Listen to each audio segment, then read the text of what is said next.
Seu Bianco, acho que o grande X da conversa de hoje é o encontro entre os dois presidentes. Mas para que a gente possa entender um pouco mais e contextualizar a história toda, eu acho que a gente precisa primeiro falar de Estados Unidos e China, que pausaram, né, as tarifas de Trump, né, o famoso tarifaço de Trump sobre muitos países, e que deixou a China numa situação de maus lençóis com o país americano e que deixa uma vantagem para o Brasil nesse comércio aí, né? Se a China precisa comprar soja de alguém, o Brasil, como maior competidor aí, né, nessa corrida da soja, acaba sendo o Brasil, né, sendo o maior competidor aí com os Estados Unidos. Então a China se aproveitou para comprar do Brasil boas cargas de soja.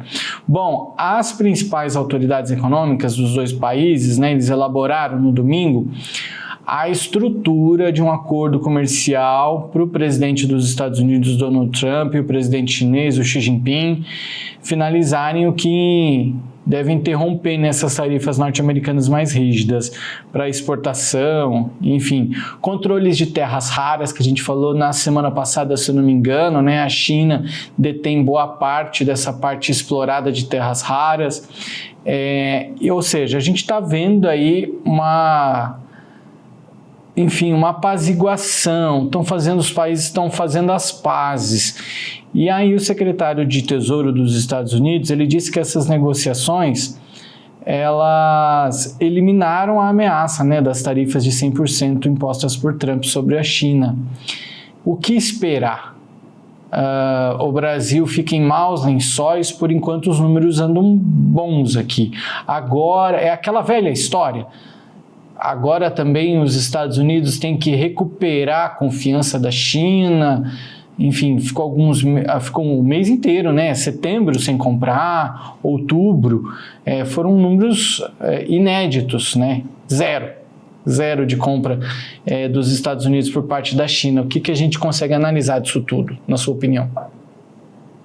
A minha análise que eu faço o Trump fez bastante estardalhaço e a China muito cirúrgica. A China, o Trump pegou e notificou e taxou todos os produtos da China. A China, muito quieta, ela começou nas terras raras. Eu só queria entrar um pouquinho, fazer um parênteses, o que é terras raras, Juscelino, só para a gente se entender um pouquinho melhor. Vamos dar o exemplo do Brasil, vamos dizer, nas terras brasileiras tem ouro. A raridade do ouro é o que é a matéria-prima que o mundo precisa. Só que hoje, em virtude do desenvolvimento, em virtude de, vamos dizer, tecnologias novas, existem terras no mundo que têm alguns materiais essenciais para o desenvolvimento, que é peça nova de avião, peça nova de maquinário, peça nova. E esses materiais, eles são extraídos da onde? De alguns locais exclusivos, que tem poucos locais no mundo, por isso que são terras raras. A China é um dos locais que mais tem isso. Está centralizada a maioria das terras que tem esses produtos lá na China. Por que a China, os Estados Unidos taxou a China? E daí o que a China disse? Bom, nós não vamos vender essas matérias-primas que são para se fazer peça de avião, para se fazer navios, para ser tecnologia nova. Nós não vamos vender para vocês essas matérias, e se nós for vender, nós queremos uma taxação, nós vamos criar um imposto. Não falou quanto seria, não falou como, nem nada. Os Estados Unidos se viram que poderiam ficar sem matéria-prima para industrializar o país, para fazer as máquinas deles e para fazer. Aí o que houve? Os Estados Unidos deram uma freada. Vamos sentar com a China, vamos então diminuir a taxação, não vai ter taxação lá, desde que eles também não taxem esses produtos que se chamam de terras raras, e eles estão entrando num acordo, vai ser bom para as duas partes, e é bom para o Brasil também. Bom, por que é bom para o Brasil? Porque nós também vamos precisar, vamos dizer, a China vai exportar para os Estados Unidos esses materiais, que eles vão produzir uma máquina, um equipamento que nós necessitamos na nossa agricultura desse equipamento. Então isso é bom para o mundo, não adianta essa taxação toda nessa quantia, essas loucuras. Eu acredito que até começo do ano que vem vai voltar tudo à normalidade, porque viram que todas essas taxações, elas só causam prejuízo para quem? No bolso final do consumidor. Então, para mim, eu acredito que as lideranças mundiais vão sentar, vão dizer que todos eles tinham razão, que todos eles, o Brasil vai dizer da soberania, os Estados Unidos não sei do que, a China não sei, todos os presidentes politicamente querem um discurso para o seu eleitorado se sair bem, e eles todos vão fazer seu discurso e vai se voltar a estaca lá de 1º de janeiro de 2025, quando o Trump começou com essas taxações. E o secretário de Tesouro dos Estados Unidos, ele disse que prevê que a China deve retomar as compras de soja dos Estados Unidos por vários anos e adiará o seu regime de licenciamento para exportação de terras raras por 1 ano após 2 dias de negociações comerciais. Vale lembrar que eles ainda devem fazer um encontro, tá? Nessa próxima quinta-feira, se eu não me engano, deixa eu ver se eu encontro aqui. Eu só queria... eu posso acrescentar aqui, só esse licenciamento que eles falam é o quê? Não vou vender, é uma taxação. Então, o licenciamento daquela matéria-prima dele, tá bom, eu não vou ter o licenciamento, não vou taxar. E eu vou comprar uma soja de vocês. Pronto, amenizou as duas partes. É quinta-feira mesmo que devem se encontrar os dois, por mais que a China também...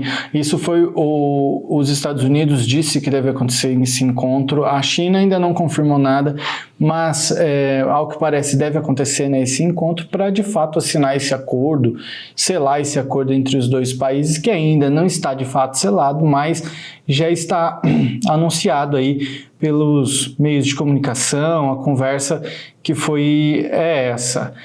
E então a gente vai ter o adiamento aí dessas regras sobre terras raras e a compra da soja norte-americana por parte da China. A gente deve ver uma regularidade maior no comércio, porque na verdade quando a gente analisa mundo afora, o mundo não sentiu, o restante do mundo, além dos Estados Unidos, não sentiu impacto negativo, só impacto positivo, correto? Certo, Jussão.